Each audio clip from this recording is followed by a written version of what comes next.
Session live LinkedIn organisée par Cyber Café, donc tous les samedis. 41e session, très très heureux d'avoir repris, donc il y a 2, 3 semaines maintenant. Donc toutes les sessions sont enregistrées et disponibles sur YouTube. Donc très heureux de recevoir William, donc quelqu'un que je connais bien, avec qui j'ai fait les classes du côté de Valenciennes. Merci pour Déjà l'invitation. très, très, très heureux et très fier de ton parcours aussi. Et c'est avec toi qu'on parlera de stratégie de gestion des vulnérabilités. Donc, on parlera de la détection et de la rémédiation des vulnérabilités. Je vais tout de suite te laisser la parole, te laisser te présenter et on pourra tout de suite commencer. Donc, je rappelle que la session est de 30 minutes. J'aurai des questions à poser à notre speaker, à notre invité aujourd'hui. Ensuite, on aura 10 minutes de questions-réponses. Donc, je rappelle que William est consultant cybersécurité chez Skillix. Je crois qu'il pourra lui-même se présenter tout à l'heure. Et l'intervention va se faire sur 2 axes. On parlera de la détection des vulnérabilités et de stratégies de rémédiation. Donc, merci encore à toi, William, d'avoir accepté l'invitation. Et puis, je te laisse la parole, je te laisse te présenter. Donc, merci à toi, Amadou, pour l'invitation. Et pour me présenter rapidement, du coup, moi, c'est William Kaboré. J'ai 30 ans et je suis burkinabé. Et je suis résident en France depuis 2016. Je suis arrivé en France pour mes études, donc à Valenciennes. Et j'ai d'abord fait une licence pro en réseau et télécommunications. Et par la suite, j'ai fait un master en cyberdéfense. Et c'est là que j'ai rencontré Amadou, on a fait nos classes ensemble. Et ensuite, j'ai changé, j'ai décidé de changer. Je suis allé à Nancy pour faire mon master 2. Et ça c'est ce qui concerne mon parcours sur les bancs. Ensuite, concernant mon parcours professionnel, bon, je vais pas vous faire tout mon parcours, mais je vais plutôt parler de mon expérience récente chez Skillix. Donc, moi, je suis consultant cybersécurité chez Skillix depuis un peu plus de 4 ans maintenant. Donc, sur ces 4 ans, j'étais essentiellement sur des missions en régie. Donc, c'est des missions où je suis à plein temps chez le client. Après, j'ai des projets aussi en interne chez Skillix, donc je vais en parler vite fait tout à l'heure. Et sinon, sur mes missions chez les clients, j'avais un profil plutôt polyvalent. Donc, j'avais un profil polyvalent, je faisais pas que de la gouvernance, je faisais pas non plus que de la technique. Et c'est un choix assumé. C'est le genre de mission que je préfère. Et par exemple, sur ma première mission avec Skillix, j'avais des missions de gouvernance comme rédiger des politiques de sécurité, des bonnes pratiques, sensibiliser les collaborateurs, faire de l'analyse sur des projets, donc accompagner les chefs de projet dans l'analyse du risque et d'impact sur leurs projets. Et derrière, j'avais aussi des projets d'intégration de solutions de sécurité. J'ai intégré notamment le SIEM, Splunk. J'ai bossé avec un collègue pour intégrer l'EDR. J'ai déployé le MFA, la solution MFA, qui est basée sur Microsoft. Et j'ai déployé aussi le Bastion, donc c'était Walix. Ensuite, au quotidien, j'avais aussi des tâches de gestion d'incidents. Donc, c'est c'était en quelque sorte un mini SOC. Donc, on avait un SIEM, donc les alertes sur le SIEM, c'est nous qui les traitons, parce qu'il y avait le DR qui était externalisé, mais le SIEM, c'est nous qui traitons les alertes. Donc, j'ai fait de la gestion d'incidents aussi. Concernant ma mission la plus récente, chez Leroy Merlin, pour résumer ma mission, je dirais que ma mission, c'est de réduire la surface d'attaque sur le cloud et sur les infra on-prem de l'entreprise. Donc, ça passe par la gestion de la vulnérabilité, des vulnérabilités. Moi, je vais parler plus en détail de cette mission-là. Mais derrière, j'ai d'autres missions aussi de protection et de sécurisation des assets, en déployant notamment le DR et en déployant aussi des outils de sécurité. Et en ce qui concerne mes projets en interne chez Skillix, je suis responsable de l'offre de service phishing. Donc, c'est notre offre de service qui nous permet de faire des campagnes de sensibilisation et des campagnes de phishing chez nos clients. Donc, c'est moi qui suis responsable de cette offre-là. Et on a aussi d'autres offres comme l'ISP as a service, donc l'intégration de la sécurité des projets as a service, qui consiste à aller chez les clients et à faire de l'analyse d'impact sur certains projets du client, sur le SI. Mm. Donc voilà globalement mon parcours. Ouais, merci, merci William, merci. Comme j'ai dit, hein, on a fait les bancs ensemble, donc très heureux et très fier du parcours de ce que tu fais jusqu'à présent. Déjà, on va peut-être passer tout de suite dans le vif du sujet, hein. Donc, je rappelle, le thème, c'est stratégie de gestion des vulnérabilités. Oui. Donc, on parlera de la détection et de la remédiation. Déjà, qu'est-ce que la gestion de vulnérabilité et pourquoi est-ce que c'est important pour les entreprises? Donc, pour définir la gestion de vulnérabilité, on peut dire que la gestion de vulnérabilité, c'est un processus ou une approche qui consiste à identifier, à évaluer, à prioriser et à corriger les vulnérabilités qui sont détectées sur le SI d'une entreprise. Ces vulnérabilités, ça peut être des vulnérabilités logicielles, sur de l'OS, sur des middleware, sur des bibliothèques. Ça peut être, des vulnérabilités réseau, sur des équipements réseau, donc des switches, des routeurs, des firewalls. Ça peut être des vulnérabilités web, ça peut être des vulnérabilités liées à des mauvaises pratiques de mauvaise configuration. Ça peut être aussi des vulnérabilités physiques qui sont sur les composants physiques. On peut parler par exemple de la faille du spectre Meltdown qui touchait les processeurs Intel. Et enfin, ça peut être aussi de la vulnérabilité humaine, parce que l'humain, ça reste toujours le maillon faible de la chaîne. Un développeur qui laisse le mot de passe sur le code HTML de son site web, par exemple, ça peut être une vulnérabilité pour l'entreprise. Donc, il y a toutes ces sortes de vulnérabilités-là. Et pourquoi mettre en place une stratégie de gestion de vulnérabilité pour son entreprise? Pourquoi elle est importante? L'objectif principal, c'est de réduire le risque pour son entreprise, bien sûr. Donc, en corrigeant les vulnérabilités avant qu'elles soient détectées et exploitées par les attaquants et qu'elles mettent en péril le SI. On a vu récemment, il y a eu pas mal d'attaques qui touchent notamment les hôpitaux, des ransomware qui peuvent bloquer toute l'activité de l'entreprise. Et une autre raison, c'est pour se mettre en conformité avec certaines normes, telles que le RGPD, la norme PCI DSS ou la norme ISO 27001 qui exige que certaines entreprises gèrent activement les vulnérabilités qui sont sur leur SI. Donc voilà. D'accord, merci. Déjà, tu as parlé de détecter, on parlera aussi de comment est-ce qu'on priorise les vulnérabilités qui doivent être traitées. Mais avant ça, tu as parlé de détecter. Comment est-ce qu'on détecte de manière proactive les vulnérabilités de cybersécurité dans une organisation? Et- Euh, je dirais que la bonne stratégie, pour détecter de manière proactive les vulnérabilités, déjà, il faut avoir une bonne stratégie. Et une bonne stratégie, elle doit être écrite. Donc, il faut avoir une bonne politique de gestion de vulnérabilité. Ceux qui ont fait la certif ISO 27000 savent à quel point la documentation est importante. Donc, il faut que ça soit clairement écrit. C'est quoi la gestion de la vulnérabilité dans notre entreprise? Et comment est-ce que c'est quoi les rôles et les responsabilités de chaque partie prenante dans cette stratégie de gestion de vulnérabilité? Il faut définir aussi les critères de priorisation des vulnérabilités. C'est quoi les SLA? Si on détecte une vulnérabilité critique, en combien de temps est-ce qu'elle doit être corrigée? Euh, il faut mettre en place un plan de rémédiation, comme le plan de traitement des risques en analyse de risque. Il faut définir les canaux de communication, les processus d'application des correctifs. Et le plus important, il faut que cette stratégie soit validée, tamponnée par la direction de l'entreprise, parce que ça va donner une légitimité à l'équipe, aux équipes sécurité d'aller voir les autres équipes pour les pousser à corriger les vulnérabilités. Si on n'a pas l'approbation de la direction, on aura une certaine résistance à chaque fois qu'on ira voir les équipes. Et il faut que bien sûr que cette politique soit communiquée aux différentes équipes. Et le deuxième point, il faut avoir les bons outils. Donc ça aussi, c'est très important. Il faut avoir les bons scanners de vulnérabilité qui te permettent de faire des différents types de scans. Ça peut être des scans en grey box où tu peux voir, tu as accès au serveur, tu as des accès authentifiés au serveur pour pouvoir détecter plus de vulnérabilités. Ça peut être des scans en black box.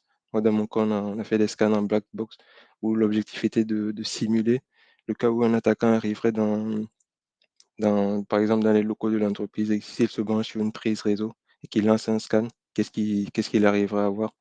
Et après, il y a aussi des outils qui proposent des agents que tu peux installer directement sur le serveur. Là, c'est plutôt, euh, c'est comme un scan en white box où l'agent a accès à tout et remonte toutes les vulnérabilités. Donc, il faut avoir des bons outils Des outils aussi qui sont à jour, parce que généralement, il y a des vulnérabilités qui apparaissent chaque jour. Donc, il faut que les outils soient capables de détecter ces vulnérabilités-là. Et il faut avoir des outils aussi qui évoluent avec le temps aussi. On a des outils qui commencent à intégrer de plus en plus la notion d'intelligence artificielle, qui permettent de détecter proactivement des vulnérabilités qui sont pas encore publiées, donc qui se basent sur l'analyse pour détecter les failles, des vulnérabilités 0D par exemple. D'accord. Mais une fois que ces vulnérabilités sont détectées, j'imagine qu'il y a une priorisation qui est faite dans le traitement. Et comment est-ce qu'on évalue le niveau de risque? Peut-être que toutes les vulnérabilités n'ont pas le même niveau de risque. Comment est-ce qu'on évalue le niveau de risque de chaque vulnérabilité détectée? Et typiquement, quels sont les critères qui doivent être pris en compte pour pouvoir prioriser les correctifs de sécurité? Même si effectivement, je l'entends, peut-être il faut tout sécuriser, tout corriger. Mais avant de parler de rémédiation, j'imagine qu'il y a des critères à prendre en compte. Il y a une manière d'évaluer le risque qui est Oui. associé à une vulnérabilité. Après, je te rassure, on peut pas tout corriger, on peut pas tout, pas corriger toutes les vulnérabilités qu'il y a sur un SI, c'est impossible, quasiment. Donc, déjà, les critères, je dirais qu'il y a trois façons d'évaluer le risque. D'abord, quand une vulnérabilité est détectée, elle est associée à une CVE. Derrière, il y a un système de scoring, donc le score CVSS, qui permet d'assigner un score à cette vulnérabilité-là. Donc ça, c'est, disons, la communauté cyber, les experts qui vont attribuer un niveau de risque, une note à cette vulnérabilité-là. Donc pour ça, ils vont se baser sur plusieurs critères. Ils vont se baser sur l'impact que la vulnérabilité aura sur le système, sur le SI. Donc ça peut être sur la confidentialité, sur l'intégrité, sur la disponibilité. Donc on se base aussi sur l'exploitabilité de la vulnérabilité. C'est quoi les vecteurs d'attaque? Est-ce que pour exploiter cette vulnérabilité, est-ce qu'il faut que j'ai un accès physique à la machine? Ou bien est-ce qu'il faut que je sois sur le même réseau local? Ou est-ce qu'il faut que je sois à distance? Je peux l'exploiter à distance. Il faut prendre en compte aussi la complexité pour exploiter cette vulnérabilité-là. Donc, techniquement, est-ce que il faut des grosses ressources ou pas pour exploiter cette vulnérabilité-là? Il faut se baser aussi sur les bases de données d'exploits qui existent. Donc, s'il existe de nombreux exploits pour cette vulnérabilité-là, forcément, elle sera plus critique que les vulnérabilités qui ne sont pas activement exploitées. Donc, ensuite, il faut prendre en compte les moyens qui sont nécessaires pour exploiter cette vulnérabilité-là. S'il faut un outil comme Pegasus qui coûte des millions d'euros pour exploiter cette vulnérabilité-là, c'est pas tout le monde qui peut se permettre de l'exploiter. Donc, le niveau de criticité ne sera pas le même que si n'importe qui peut exploiter cette vulnérabilité-là. Ensuite, un autre critère, il faut prendre en compte le niveau de privilège requis. Est-ce que pour exploiter cette vulnérabilité-là, il me faut des privilèges élevés, faibles, ou est-ce qu'il me faut aucun privilège? Après, il y a aussi un autre critère, l'interaction avec l'utilisateur. Est-ce que l'interaction avec l'utilisateur est requise ou pas?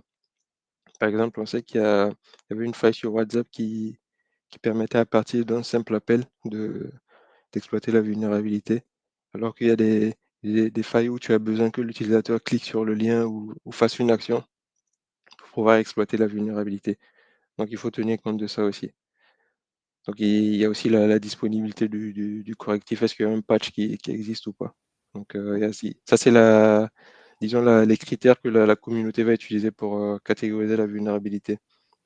Après, la deuxième façon, c'est que chaque outil de scan de vulnérabilité, comme Qualys par exemple, a sa façon de noter les vulnérabilités. Donc, Qualys, ça s'appelle le Qualys Vulnerability Score. Donc, c'est un score qui est de 1 à 5. Donc, on appelle chaque vulnérabilité a une sévérité qui est classée de 1 à 5. Et derrière, il y a d'autres méthodes aussi qui permettent de définir si le risque est réel ou pas pour cette vulnérabilité-là. Et enfin, le dernier, la dernière façon de classifier qui est la plus importante, je trouve, c'est le contexte de chaque entreprise. Parce que chaque entreprise a son architecture, a son infra, donc a ses outils de sécurité. Donc c'est pas une vulnérabilité détectée sur un serveur n'aura pas le même niveau de risque sur une entreprise A que sur une entreprise B. Donc, par exemple, si on ajoute des éléments de contexte, si par exemple la vulnérabilité sur un serveur qui est isolé, qui est fermé du reste du monde, qui n'est pas connecté à d'autres serveurs, là le niveau de risque est plus faible que s'il est exposé sur Internet. Pareil, s'il y a des outils de sécurité derrière, des IDS, des IPS qui permettent de protéger le serveur, ça ne sera pas pareil que s'il est exposé et qu'il n'y a rien derrière. Aussi, s'il y a un EDR sur le serveur qui permet de détecter les attaques, ça ne sera pas pareil que s'il n'y a rien dessus. Voilà. Merci, merci pour ces précisions. Je crois que c'est très clair, hein. J'ai pas j'ai pas d'autres questions. J'ai pas d'autres questions et je Après, vais peut-être ouais, vas-y, vas-y, vas-y. je pense que j'ai pas répondu à la question sur les critères de priorisation. Exactement, ouais. Donc, sur les critères de priorisation, ça aussi c'est pareil, c'est à peu près les mêmes critères que j'ai cités plus haut. Donc, ça dépend aussi de chaque entreprise. Par exemple, moi dans mon cas, on avait décidé, c'était qu'on s'attaquait aux vulnérabilités de sévérité 5 et qui ont un score CVSS supérieur à 7. Donc, ça, c'était ce qu'on avait défini chez nous. Après, chaque entreprise est libre de définir sa politique de gestion de vulnérabilité. Et après, derrière, il faut se baser aussi sur la criticité des assets. Donc, par exemple, si tu détectes une vulnérabilité sur le serveur de recettes qui est utilisé pour afficher le menu de la cantine, ça ne sera pas pareil que si tu détectes une vulnérabilité sur par exemple, le serveur de prod sur lequel est hébergé le site web de l'entreprise. Donc, il faut prendre en compte aussi la criticité de l'asset. Il faut se baser sur les politiques de classification des assets de l'entreprise et sur les analyses d'impact qu'on avait fait pour chaque application. Et aussi, faut prendre en compte l'exposition de l'asset, j'en ai parlé tout à l'heure, la surface d'attaque. Il faut prendre en compte les impacts pour l'entreprise. Et le dernier point, il faut prendre en compte aussi les menaces qui existent déjà. Est-ce que la vulnérabilité est activement exploitée? Ça, je l'avais dit tout à l'heure. Est-ce qu'elle est facile à exploiter, etc. D'accord, OK. Bah, merci pour ces précisions. Merci, William. J'ai peut-être une dernière question avant de parler de stratégie de rémédiation. Oui, Tu as parlé de Qualix. Est-ce que tu as peut-être 2-3 principaux outils à partager avec nous qui sont aujourd'hui les plus efficaces sur le marché? Je dis 3 parce qu'on n'est pas rémunéré, donc on fait pas de publicité particulière, mais est-ce effectivement. que tu as 2 ou 3 outils à conseiller pour détecter les vulnérabilités sur un système d'information? Moi, personnellement, j'ai beaucoup utilisé Qualys. Je Mmh, n'ai pas utilisé les autres outils, je ne sais pas s'ils sont efficaces. Qualys, en tout cas, il est assez efficace, même il y a certaines limites aussi. Sinon, j'ai des collègues qui m'ont parlé de d'autres outils. Il y a par exemple Rapid7, il y a Nessus. Il y a aussi un outil open source, OpenVAS. Donc, il y a pas mal d'outils. Ça, c'est pour la partie scan de vulnérabilité en lui-même. Après, tu as des outils qui permettent de faire des scans d'applications web. mmh, Donc, généralement, on les appelle des Web Application Scanning. Donc, il y a Qualys pareil, qui fait ça. Il y a Qnetics, il y a Wasp Zap et Burp Suite que tu peux trouver sur la distribution Kali Linux. OK. Et aujourd'hui, avec l'évolution des infras, on parle de plus en plus de Kubernetes, de conteneurs. Donc, c'est le nouveau type d'asset qu'il faut scanner aussi. Et aujourd'hui, il y a des outils qui existent aussi pour scanner ce genre d'assets-là. Notamment, moi, je connais Trivi, je connais JFrog, Xray. Je pense qu'il y Mmh, en a d'autres, mais je ne les connais pas tous. Mais c'est ces deux-là que je d'ac connais, que j'ai déjà utilisés. d'accord, donc en fonction de l'environnement, en fonction de l'infra, on aura Oui, des outils, dédiés. OK, ça c'est ça. marche. D'accord. Donc je vois qu'il y a une main levée. On prendra les questions tout à l'heure. Juste peut-être 2 questions encore et ensuite après, vous aurez juste à lever la main pour poser vos questions. Je vais déjà vous accepter, monsieur Olivier et ensuite après on va continuer avec William avant de prendre votre question. Sur la stratégie de rémédiation, donc on arrive à la stratégie de rémédiation. Une fois que les vulnérabilités sont détectées, Oui. quels sont les défis les plus courants lors de la mise en œuvre des mesures correctives? Typiquement, une fois que c'est détecté, voilà, quels sont les défis qu'on a pour les corriger? Pour remédier à ces vulnérabilités-là? Là, pour répondre à cette question, je dirais que ça, là encore, ça dépend de chaque entreprise. Mmh, Euh, Je pense que la plupart des gens diront que ça sera peut-être la difficulté à travailler avec les équipes, à faire bouger les équipes pour appliquer les correctifs. Mais moi, dans mon cas, par exemple, j'avais il y avait un objectif qui a été défini par la direction, c'était de réduire les vulnérabilités de 50% sur le SI. Donc ça avait été communiqué, toutes les équipes étaient au courant, donc je n'ai pas eu du mal à travailler avec les équipes, c'était assez fluide. Le plus gros défi auquel j'ai fait face, je dirais que c'est l'obsolescence des assets. Donc l'obsolescence, ça peut être de l'obsolescence sur de l'OS. Donc il peut arriver qu'on détecte des vulnérabilités sur un OS, mais qui n'est plus maintenu, qui n'est plus patché depuis des années et qu'on ne peut pas mettre à jour parce qu'il y a des contraintes techniques ou liées à l'application. Donc ça fait que finalement on se retrouve bloqué, on ne peut rien faire. Donc c'est un peu frustrant. La seule solution, c'est de faire une migration et ça a des coûts et les équipes sont pas forcément d'accord à chaque fois. Et pareil sur l'obsolescence, ça peut être de l'obsolescence sur des packages, des librairies sur lesquels tu peux pas mettre à jour. Donc ça, c'est un peu compliqué. Et il y a aussi le fait que tu peux déployer un correctif de sécurité et disons quelques jours après, il est déjà obsolète. J'ai eu des cas où on a corrigé une faille et il y a des jours après, il y a une nouvelle faille qui est sortie et on était obligé encore de retravailler. Donc c'est un travail un travail continu, pardon, le processus de gestion de vulnérabilité. Donc c'est un travail qui finit pas. Il y a toujours des vulnérabilités qui sont détectées. Il faut toujours travailler. Le deuxième point sur lequel je peux dire que il y a un gros défi, c'est parfois la méconnaissance des équipes de leur environnement, de leur solution. Donc parfois on a des vulnérabilités, on sait qu'on est capable de les corriger, mais les équipes ne connaissent pas bien leur solution ou leur environnement. Du coup, elles sont réticentes. Elles ne veulent pas qu'on touche à la personne qui l'a mis en place. Il y a 10 ans a quitté l'entreprise. Donc si tu touchais que ça, il y a des impacts derrière, ils pourront pas corriger. Donc ils veulent pas qu'on touche. Et un autre défi auquel on a dû faire face, c'est aussi les limitations des éditeurs. Donc parfois, on avait des éditeurs de logiciels qui voulaient pas qu'on touche, qu'on mette à jour la solution parce que sinon on perdait le support. Donc il n'y avait plus de support.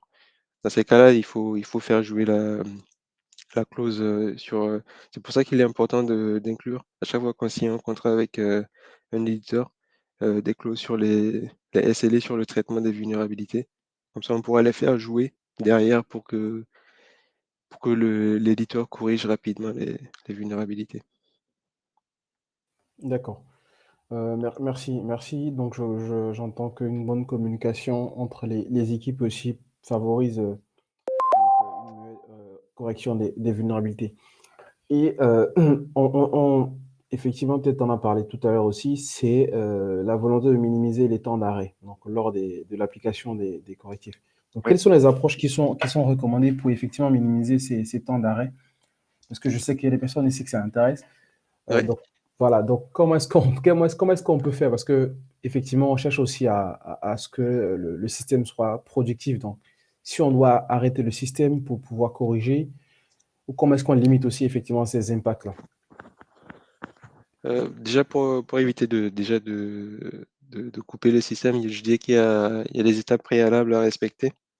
Donc il faut bien faire des tests. Quand on a un patch et qu'on veut le pousser, il faut d'abord faire des tests dans des environnements hors prod, de préférence de choisir des environnements qui sont isoprod, qui ressemblent à la prod. Comme ça, si on détecte des impacts en prod, on sait on les aura potentiellement en prod aussi.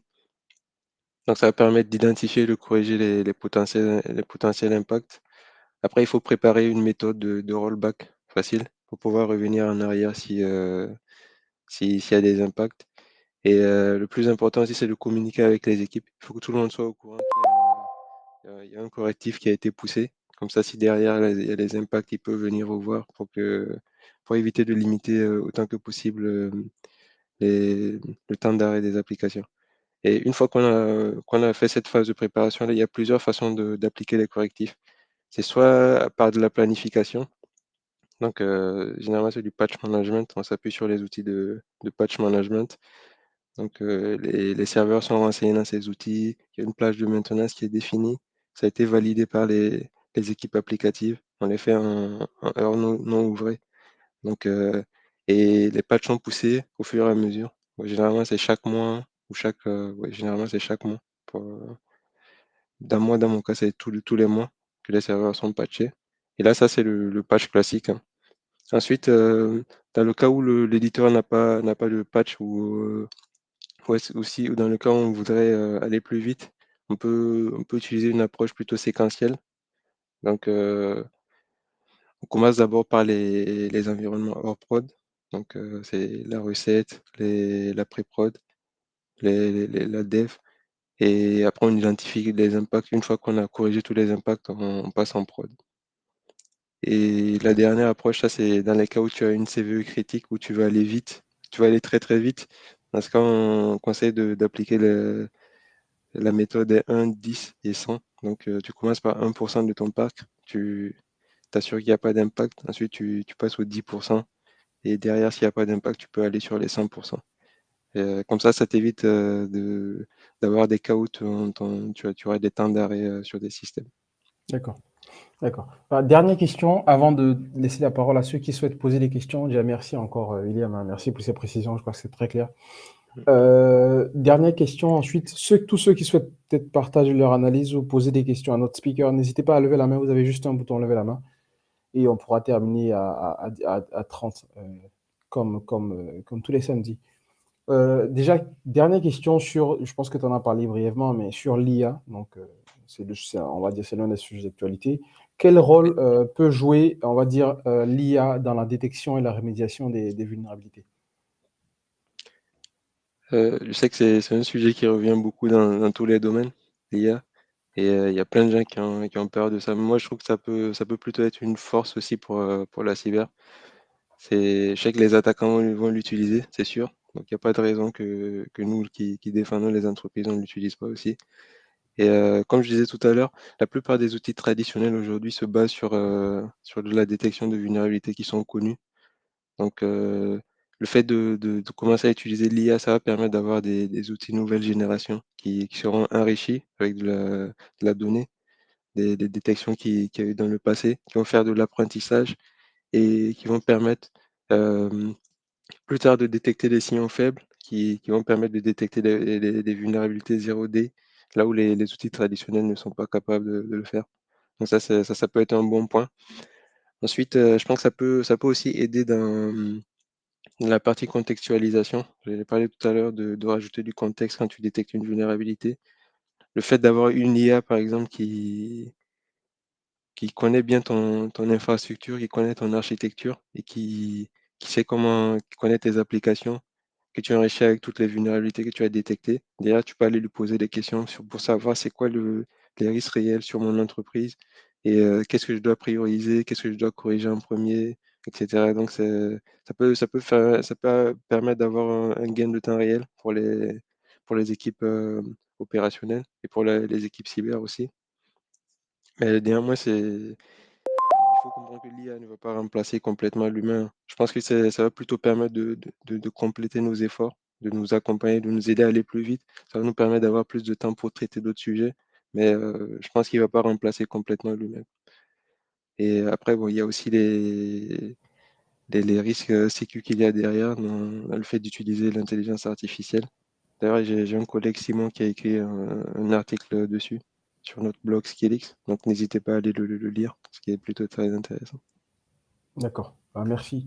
Merci encore, William. Merci d'avoir respecté sur ce le temps. On va te demander 2, 3 petites minutes supplémentaires, si tu le permets, pour prendre 2 questions. Oui, il n'y a pas de souci.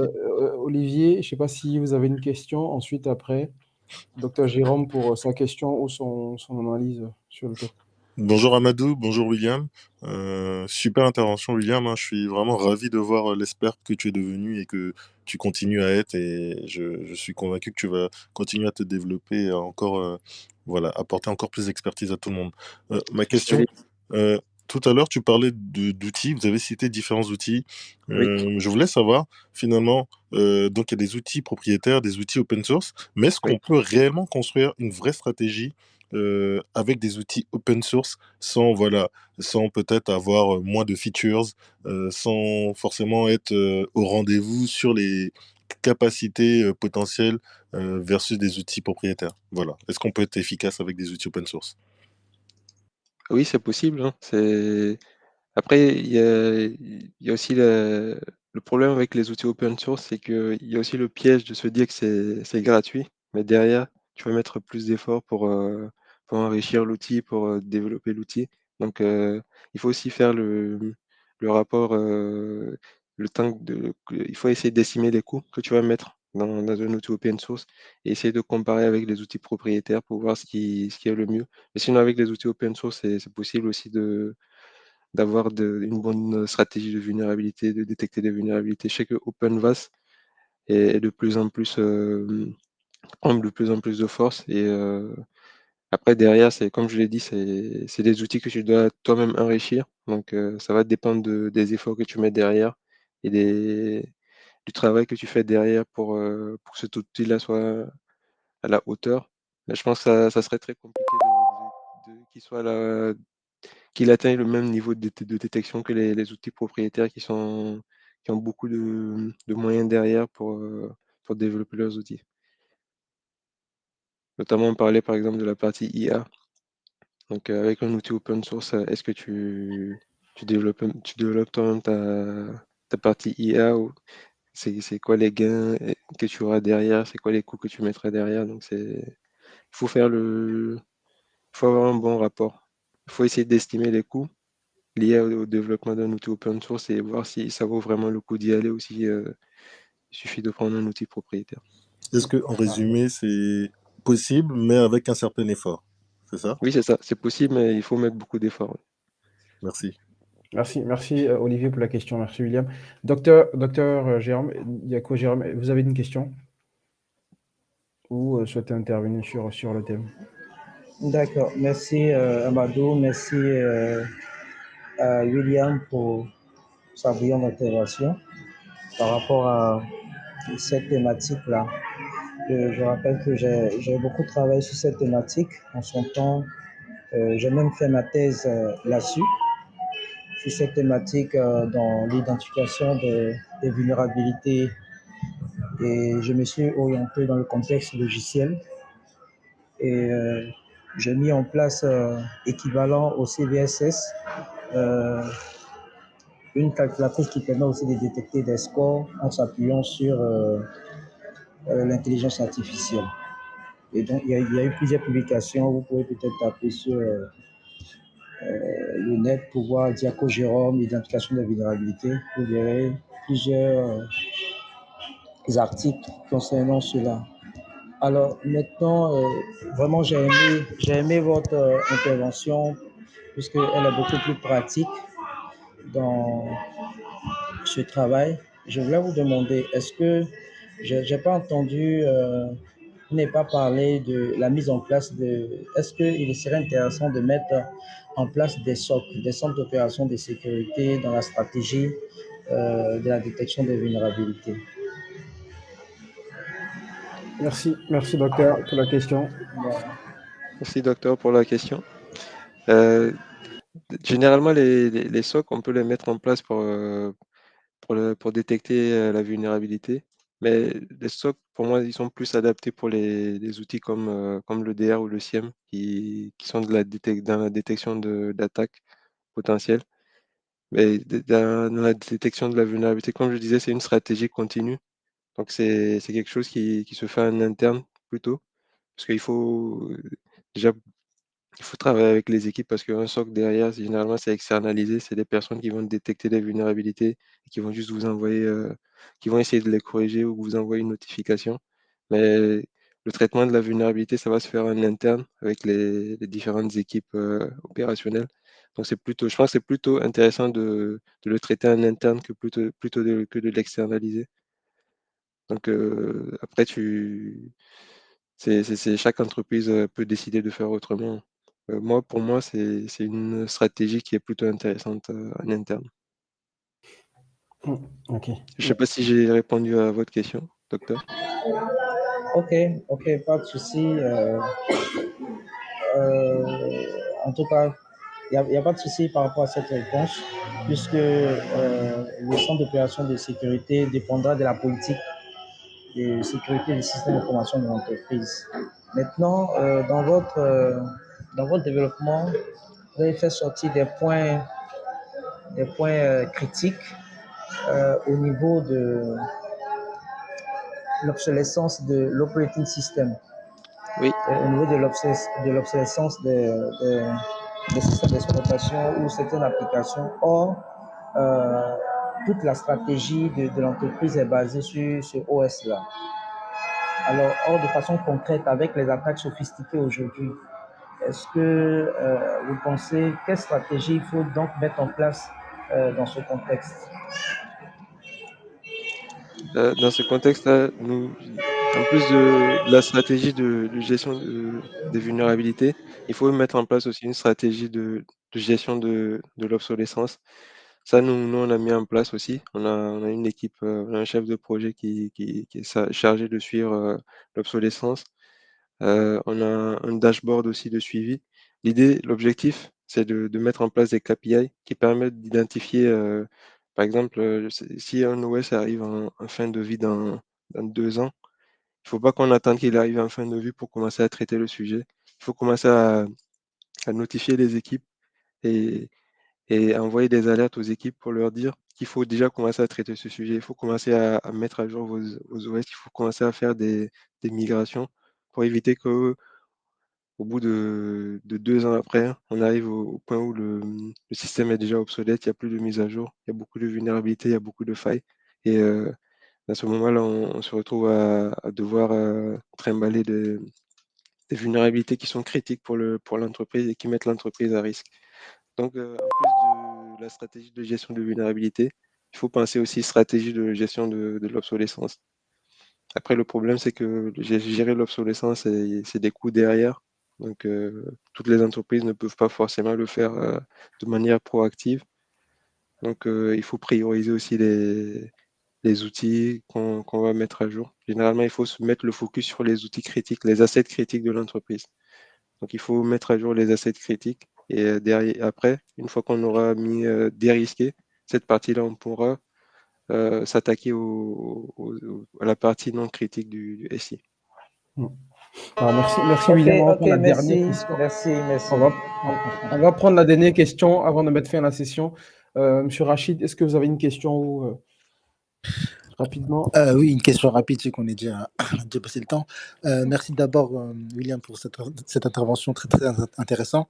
Juste une petite question par rapport si on se concentre sur l'environnement cloud, je voulais savoir si vous avez un outil spécifique au cloud, hors outil que proposent les clouders. Si vous connaissez un outil qui permet de faire la détection et la remédiation dans le cloud directement. Après, comme je dis, merci pour la question, Rachid. Comme je le disais, parmi les outils que j'ai cités, après, ça dépend de ton environnement que tu as sur le cloud, de ton architecture. Si sur ton cloud, tu as des machines virtuelles, tu peux quand même utiliser Qualys pour faire des scans. Parce que avec Qualys, tu peux installer des agents directement sur les serveurs et qui vont te permettre de faire des scans et remonter des vulnérabilités. Par contre, si tu es sur une infra plutôt cube avec des conteneurs, il y a des outils comme Trivi ou JFrog qui permettent de faire des scans aussi. Mais cette partie-là, elle n'est pas encore bien développée, je pense, de nos jours parce que euh, sur un cluster, tu peux avoir des centaines de milliers de pods qui utilisent la même image et qui sont porteurs de la même vulnérabilité. Donc, finalement, tu vas te retrouver avec des millions de vulnérabilités que tu dois traiter, alors que parfois, tu ne peux même pas les traiter parce que tu es déjà sur la dernière version de l'image et qui est déjà à jour et que tu peux pas corriger en fait. Donc, Ok. Et du coup, ça, c'est pour la partie détection. Et pour la partie ouais. remédiation, est-ce qu'il y a est-ce qu'il y a de la remédiation automatique, des outils qui font ça ou pas? Parce que de mémoire, Qualys ne fait pas de la remédiation automatique, si je ne me trompe pas. Dans Qualys, il y a un module de patch qui n'est pas Ah, inclus par défaut avec l'outil. mais je trouve pas intéressant. Mais je sais qu'il y a j'ai eu la démo d'un outil il y a pas très longtemps, qui s'appelle Prisma Cloud, Prisma Cloud, ok. oui, qui est Mhm. développé par Palo Alto, Voilà, qui attends. permet de faire de la détection aussi et de proposer, mais il fait pas de l'auto-rémédiation. Il va juste faire une proposition de rémédiation parce que l'autorémédiation, ça implique que tu vas faire des modifications sur le serveur sans Mhm. prévenir les équipes. Et derrière, il peut y avoir des impacts terribles pour l'entreprise. Donc, il va plutôt proposer une rémédiation, faire une pull request sur le repo de l'équipe. Et derrière, c'est à l'équipe de valider ou pas s'il applique le patch ou pas. Ok, Donc, ok, Bah, merci. plutôt bah, des outils comme ça. bah, Merci merci, beaucoup. parce que là, on commence à rentrer dans du conseil. Il faut que le TGM suive, mais merci en tout cas, William. C'était très clair et vraiment très, comme j'ai dit, hein, très fier de ce que tu fais. Merci pour ton Merci Amadou expertise. pour l'invitation. Je t'en prie, merci pour ton expertise. Et puis, bah, écoute, très, très heureux d'avoir animé cette session. Merci à tous ceux qui ont participé. Je voulais terminer par remercier tous ceux qui partagent les sessions à leurs proches, hein. Et on a eu une école qui nous a contactés pour faire participer aussi leurs étudiants. On est en train de voir comment est-ce qu'on pourra s'arranger dans ce sens. Mais merci encore à toutes et à tous. Donc la session est enregistrée, donc la session sera disponible sur YouTube, comme la session du docteur Hyacinthe, de Sonkalo, de M. Olivier qui est présent sur la blockchain au service de la sécurité. Toutes les sessions sont disponibles sur YouTube. N'hésitez pas à les regarder, à les repartager. Et comme je le dis tout le temps, un rendez-vous samedi prochain pour une autre session, un live de 30 minutes avec notre speaker. Merci encore. Portez-vous bien. Excellent week-end et puis euh, bonne journée. Merci Amadou. Bonne journée, bon week-end à tous. Merci William. Bonne journée, bon week-end à tous. Au revoir. Au revoir.